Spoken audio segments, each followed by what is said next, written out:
Bonsoir. Voici donc pour la première fois, il y a un truc, la nouvelle émission d'Armand Jameau et Jacques-Gérard Cornu avec le concours de Gérard Majax. Bonsoir. Gérard qui, tous les soirs, va mettre à l'épreuve votre imagination et votre perspicacité. N'est-ce pas, Gérard? C'est vrai, Eh c'est oui. vrai.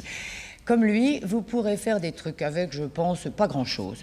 Oh non, ce sont des petits trucs de fin de repas avec des allumettes, des sucres, des petites cuillères, enfin tout ce qu'on trouve chez soi. Alors, petits et grands, vous pouvez le faire. Et je vous signale que nous avons reçu de très très nombreuses lettres venant d'un peu partout, de Paris et de la France entière, et que parmi ces lettres, eh bien, nous avons choisi quelques candidats. Je vais d'ailleurs vous les présenter, ces candidats qui ont été tirés au sort avant l'émission, de façon à ce qu'ils aient chacun un numéro. Eh bien, tout de suite, notre candidate numéro 1, mademoiselle. Mademoiselle Lamy Francine de Saint-Maur. Très bien. Candidat numéro 2. Gilles Remillet de Vergnoz. Candidate numéro 3. Anne-Marie Fallot de Paris. 8e. C'est ça. Candidat numéro 4. Jacques Mao, Clamart. Candidat numéro 5. André de Repas, Bagneux. Parlez bien fort, s'il vous plaît. Candidat numéro 6. Josette Godard de Meaux. Eh bien, vous regardez bien votre récepteur de télévision qui se trouve en face de vous. Et tout de suite, notre truc démarre. Les allumettes magnétiques.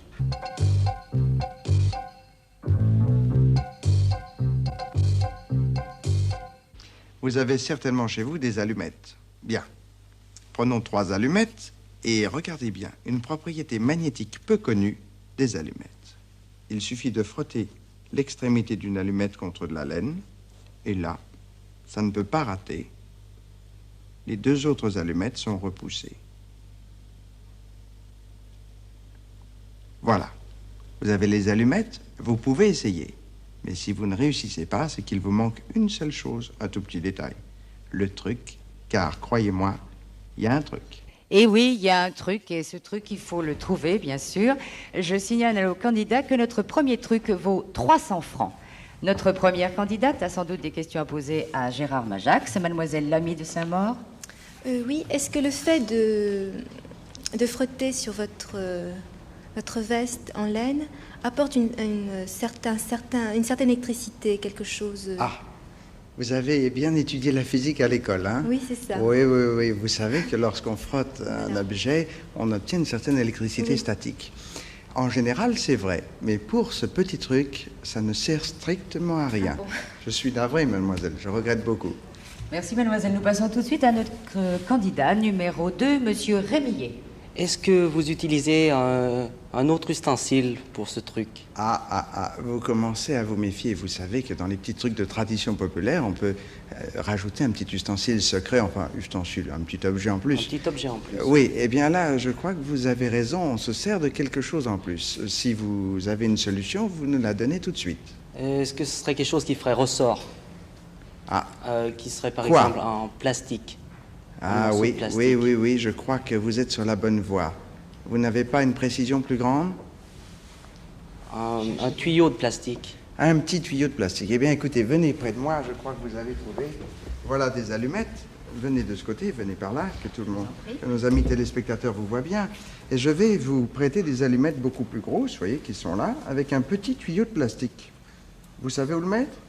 Je pense. Regardez, il est placé sur le bout d'une allumette. Montrez-le nous. Voyez? Oui. Voilà. On met ici La deuxième allumette. la deuxième allumette. Tenez vous-même les deux en main gauche. Voilà. Pliez. Montrez bien à nos amis téléspectateurs. Voilà où se trouve le petit tuyau plastique. Serrez-le entre les 2 doigts et tenez-le bien. Prenez l'autre allumette. Faites semblant de le frotter. Voilà. Et maintenant, vous dites à vos amis, regardez, ça s'écarte. Et effectivement, elle s'écarte. Vous avez compris? J'ai compris. Oui, ça fait rire nos amis. Bravo. Oui, je monsieur, crois qu'on bravo. peut l'applaudir. Dites-moi, bravo. Je crois que, avant qu'on passe à notre jeu suivant, Venny va vous poser une ou deux questions. D'où venez-vous? Vous habitez loin de Paris, je crois. Oui, 550 km. Oh, ça, et vous êtes venu pour jouer avec nous? Oui. Ben dites donc, ça tombe bien que vous ayez gagné en venant de si loin alors, hein? Ben, c'est normal, une émission très sympathique. Ah ben vous êtes très savez, Je gentil. se permettre un déplacement. Bien, Vous savez, monsieur, que vous avez gagné 300 francs. Je vous en prie, regagnez votre place. Mais pour le deuxième truc, vous ne jouez pas. Bon, monsieur Rémillet de Vergnoz, bravo, bravo. Et nous allons passer, si vous le voulez bien, tout de suite à notre deuxième truc. Regardez bien vos récepteurs. Vous êtes prêts? Le génie de la bouteille.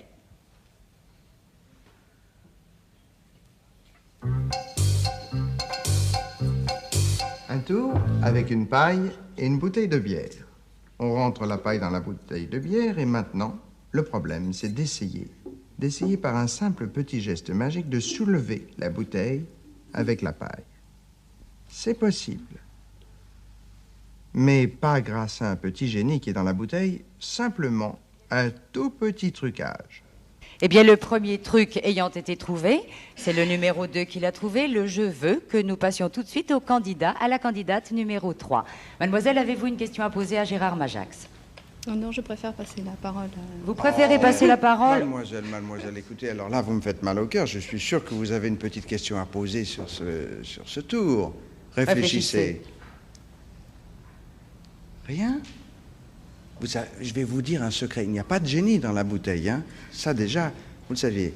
Vous voulez vous réserver. Vous ne voulez pas poser de questions. Je pense que vous utilisez un autre ustensile aussi, qui peut-être qui... Mais je ne vois pas lequel et je préfère... Eh bien, non. Je réponds quand même à votre question. Je n'utilise pas un autre ustensile. Bien, nous passons tout de suite à notre candidat numéro 4, Monsieur Mao de Clamart. Si on n'utilise pas un autre ustensile... Ah, entendons-nous bien sur le mot ustensile, n'est-ce pas? Oui, mais vous utilisez un autre élément quand même. Il faut préciser, c'est trop large. Un élément adhésif ou un bouchon plastique peut-être. Vous n'avez pas le droit à deux choses, monsieur. Ah, il faut choisir. La règle du jeu, vous devez poser une question sur... Ouais. Alors, un point précis. Disons le bouchon plastique peut-être. Non, monsieur, je regrette, je n'utilise pas un bouchon plastique. Candidat numéro 5, Monsieur Derepas de Un Bannier. élément liquide. Un élément liquide. Et vous penseriez à quoi, monsieur? De l'eau. De l'eau. Eh bien, non, monsieur, vous n'avez pas trouvé. Non. Candidate numéro 6, Madame Godard. Un élément qui... Parlez bien fort, s'il vous plaît. Un aimant, par exemple, un tout petit... Oh, dites donc, votre solution est intéressante, madame. Ça, j'aimerais bien que vous alliez plus loin. Un aimant que vous placeriez où? Non, mais... Oui, c'est un petit peu... Non, pourquoi c'est un peu osé? On peut dire ça à la télévision, on peut parler d'aimant, hein. Ça n'est pas ça, Gérard? Je ne sais pas, je laisse madame poursuivre son explication. Ça me paraît très intéressant. Dans le fond de la bouteille, mettre... Dans le fond, pourquoi pas? Dans le fond de la bouteille, oui. Et alors, vous croyez qu'un aimant dans le fond de la bouteille, la paille serait attirée par l'aimant? Non. Où serait un autre aimant, alors? Dans la paille? Écoutez, madame, je tiens à vous dire que nous n'utilisons jamais des trucages qui devraient être fabriqués par des spécialistes. Il ne s'agit pas de trucs de magicien. Vous pensez bien que placer un aimant dans du verre, dans la bouteille, ou le placer dans la paille serait un travail de précision que seul pourrait faire un technicien. Or, nos trucs restent très simples et vous pouvez les faire chez vous. Eh bien, je regrette, madame, vous étiez la 6e candidate, mais sur ce truc, il reste la première candidate. La première candidate, qui ne sait pas Mademoiselle Lamy prononcer. de Saint-Maur. Perplexe, Mademoiselle Lamy de Oui, je Saint-Maur. vois, parce que là, je vois pas du tout. Hein. Cherchez bien. Peut-être trouverez-vous le truc. Décontractez-vous. Vous ne voyez pas? Non. Peut-être Regardez que bien. vous utilisez, par exemple, du scotch.